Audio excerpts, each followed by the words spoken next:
예, 저는 우리 집안이 원래부터 저희 옛날에 내려오는 가훈이 적선입니다. 그래서 남을 위해서 좀 적선을 했는 네 후대에도 또 복을 받게 된다, 이런 선조님들의 가르침을 저는 우리 집에서는 그렇게 실천을 하고 있죠. 그래서 그게 아는 듯 모르는 듯 해서 이제 남을 배려하고 남을 위하고 막 돕는 데는 그런데 그런 뜻에서 사실은 한때 저는 뭐라고 그럴까, 법관을 지망했던 때도 있습니다만, 고등학교 때.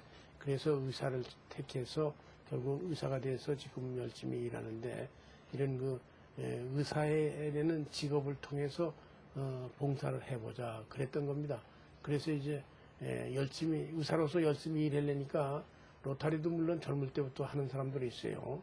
근데 이제 저는 어느 시기까지는 열심히 일을 해야 되니까 이제 로타리에는 좀 나이 들어서 이제 조인을 했죠.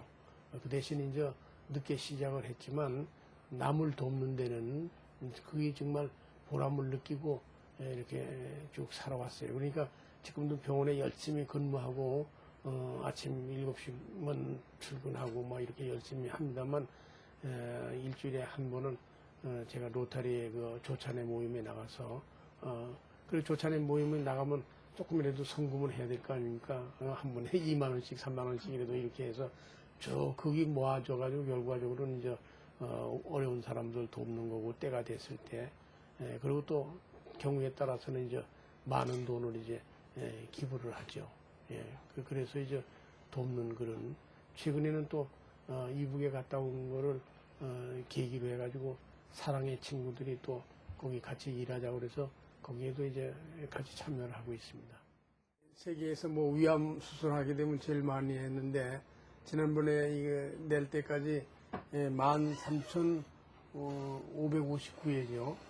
13,559회에 위암 수술을 해서 제일 세계에서 많이 했다고 그러는데, 그 많이 했다는 것 자체가 뭐 큰 문제가 아니라 제가 개발한 면역화학 수술요법, 즉 수술을 아주 근치적으로 잘 떼어내고, 그 다음에 수술 후에 초기부터 면역요법, 화학요법 등을 같이 하는 소위 면역화학 수술요법이라는 병합요법을 시행해가지고 5년 생존율, 즉 수술 후에 5년 이상 살면 우리가 치유된 걸로 간주하는데, 5년 생존율이 내가 이거 처음 시작했을 때에는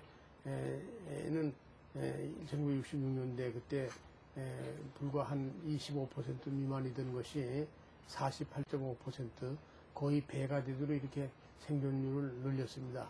그러니까 이제 수술도 제일 많이 했고, 또 수술한 환자가 5년 이상의 장기 생존한 환자들도 한 400~500명 돼서 작년 4월에는 제가 이제 이 실순잔치 대신해서 장기 생존자 한 100명 가까이를 모시고 점심을 제가 대접한 일이 있습니다.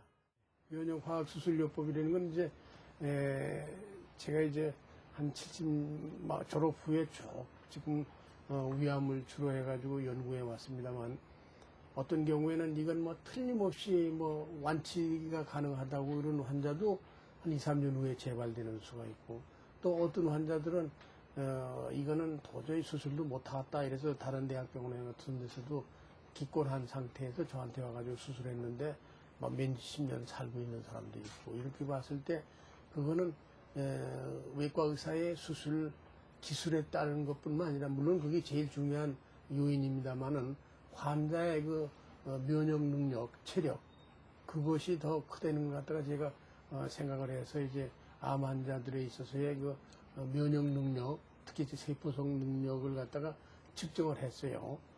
그걸 가지고 제가 5.16 민족상도 받았습니다만, 사실은 그렇게 해가지고 위암이 진행됐을 때 면역 능력이 저하된다는 걸 갖다가 제가 실제로 측정을 해서 증명을 했습니다. 그러면 이제 아주 근치적인 수술을 하고, 초기에는 수술만 한 거 가지고도 보통 사람도 외상을 받으면 좀 힘이 없어지고 그런 거나 마찬가지로 체력, 특히 이제 면역 능력이 떨어지는데, 면역요법을 해주면은 체력 면역 능력이 떨어지는 걸 갖다가 방지할 수 있지 않겠는가. 그래서 이제 시작한 것이 이제 수술 후 비교적 조기부터 7, 8일부터 이제 아니 5, 6일부터 면역요법을 시행하고 8, 9일부터 이제 화학요법을 시행하는 이런 그 수술 후 조기 면역 화학요법을 실시한 것이 이제 면역화학수술요법입니다. 그래서 이제 다른 사람보다 더 치유율이 높아지는 것이 증명이 됐죠. 의과대학 졸업생들이 외과를 기피하는 현상은 소위 그 나름대로 그 사람들의 자기네들의 장래를 위해서 제일 생각을 많이 하는 결과니까 그걸 솔직히 받아들여야 됩니다. 그 사람들이 기피하는 이유는 3D 현상이죠. 그렇고 어렵고 더럽고 돈벌이도 안 되고 힘들다 이런 것들이 있는데 그만큼 그러면 어렵게 일하고 남이 쉴 때 일해야 되고 또 책임을 느끼고 그래야 되면 그만큼 다른 의사보다 더 대우를 더 해줘야 될 거 아닙니까 사실은. 그게 옛날에는 자연적으로 그렇게 됐는데 요즘은 모든 게 이제 자꾸 규격화되고 그러니까 가령 예를 들어서 제가 지금 졸업하고도 45년이 된 외과 의사가 수술하는 수술비나 갓 졸업 맡은 의사가 수술하는 수술비나 같습니다. 그러니까 그거는 큰 차를 두는 거 아니라 그래도 뭔가 좀 차가 있어야 된다는 게 어렵게 공부하고 오래된 사람들한테는 대우일 것 같은데 그런 게 전혀 배제되는 현 시스템, 즉 의료계에서만은 너무나 규제를 많이 받는 그런 통제 체제죠. 이게 우리가 모든 사회 지금은 자유경쟁 체제하에서 움직이고 있는 거 아니에요?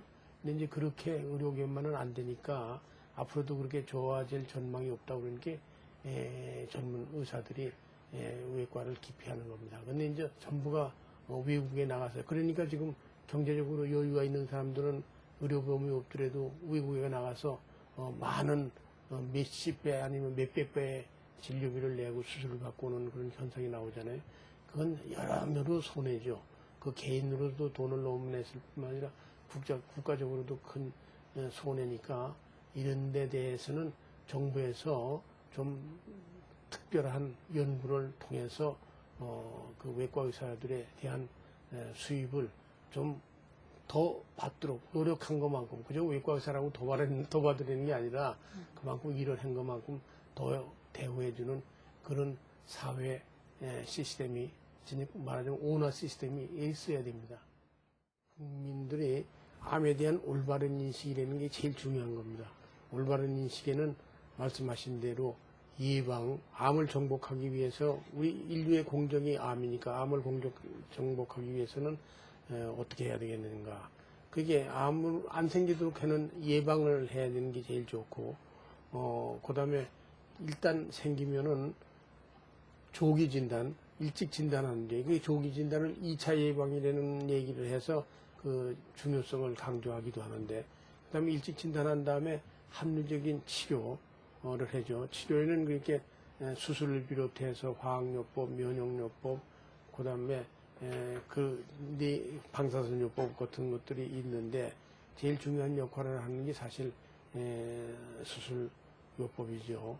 그런데 이제 저는 외과 의사에서 이제 수술을 주로 하는 의사였습니다만 예방이 조기 진단이 중요하다는 걸 갖다 일찌감치 얘기를 해서 저는 그렇게 서울대학에 있을 때 한국 음식이 위암 발생에 큰 영향을 줄 거다 이래서 한국 고유의 음식 6가지 아주 짠 음식, 매운 음식, 그 다음에 이제 메주, 그 다음에 이제 우유 등등 해서 6가지를 동물 실험을 했어요. 인브레드 순종주에다 먹이면 유전적인 영향이 전혀 없고 그 음식에만 의해서 결정이 되니까 그런 그 순종주에다가 먹여서 위암 발생하는 빈도를 봤어요. 그랬더니 아주 짜고 매운 거 먹는 건 결정적으로 위암 발생을 많이 증진시킨다고요.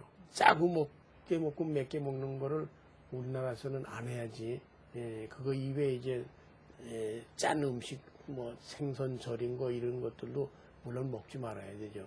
그러고 나서 신선한 야채, 과일, 그다음에 슴슴한 된장국. 그 대신 된장찌개 있죠.